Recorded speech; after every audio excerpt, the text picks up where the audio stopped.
Depuis quelques jours, la politique française n'est pas pour moi sans évoquer un film très amusant des années 60 qui s'appelait, je crois, Les Barbouzes, avec Lino Ventura, Francis Blanche, etc.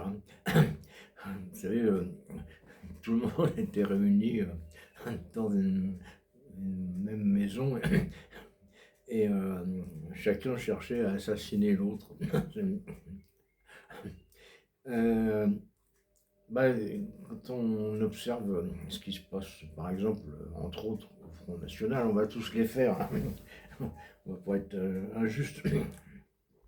On a Marine Le Pen qui a émergé en trahissant son papa, Jean-Marie, le tortionnaire, aidé par le clown Philippot, qui s'est fait virer dans la foulée d'ailleurs. Euh, bon, puis après, s'est fait trahir par sa nièce, laquelle est en train de trahir Zemmour. Et puis au final, Marine va se faire avoir par Bardella qui va la mettre à la décharge publique après avoir piqué tous ses électeurs. Ben, oui, c'est la politique, hein, ça fait penser un peu à l'échiquier de Machiavel aussi, hein, une référence un peu plus littéraire que les marbouzes.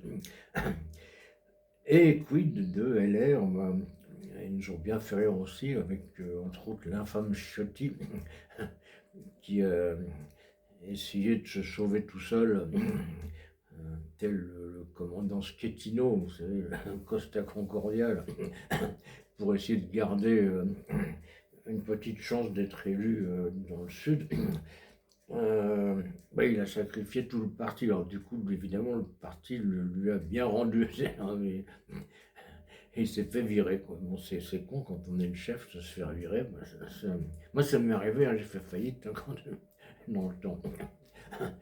Ça peut arriver à tout le monde. Euh, alors, est-ce que c'est mieux chez. Bon, je me ferai jamais un renew, machin, un renaissance. Ça fait défunt en plus. Ceci dit, c'est assez adapté, hein, le parti de Macron. Avant, c'était la République en marche, mais on se demandait si c'était en marche avant ou arrière. Maintenant, c'est Renaissance. Bon, c'est une façon de reconnaître le fait qu'ils sont morts, quoi.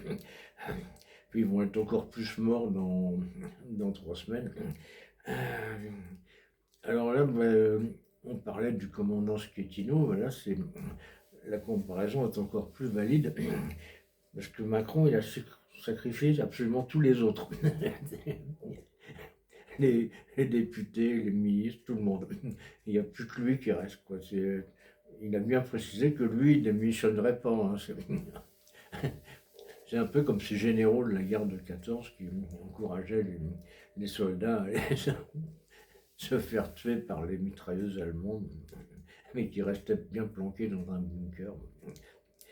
Bah oui, je ferais pareil à sa place, Macron. Et à gauche, c'est moins la merde à gauche, on dirait. Bon, c'est sûr que Mélenchon, il va pas faire de vieux os, à mon avis. Il va essayer de se défendre, mais je crois que là, il en a trop rajouté. Alors, on pourrait voir quand même une sorte d'union apparaître. Ça va être insupportable, ça va être la foire d'Antoine, ils ne peuvent pas se blairer. Vous prenez 4 partis, voire 5 ou 6, dont les militants se haïssent copieusement. Vous faites une union avec ça, c'est sûr que ça ne va pas durer. Mais bon, ben, il est inutile d'espérer pour entreprendre, ni de réussir pour persévérer. Il est même d'ailleurs inutile d'entreprendre, mais ça c'est mon opinion à moi, pas celle de Guillaume d'Orange. Yo yo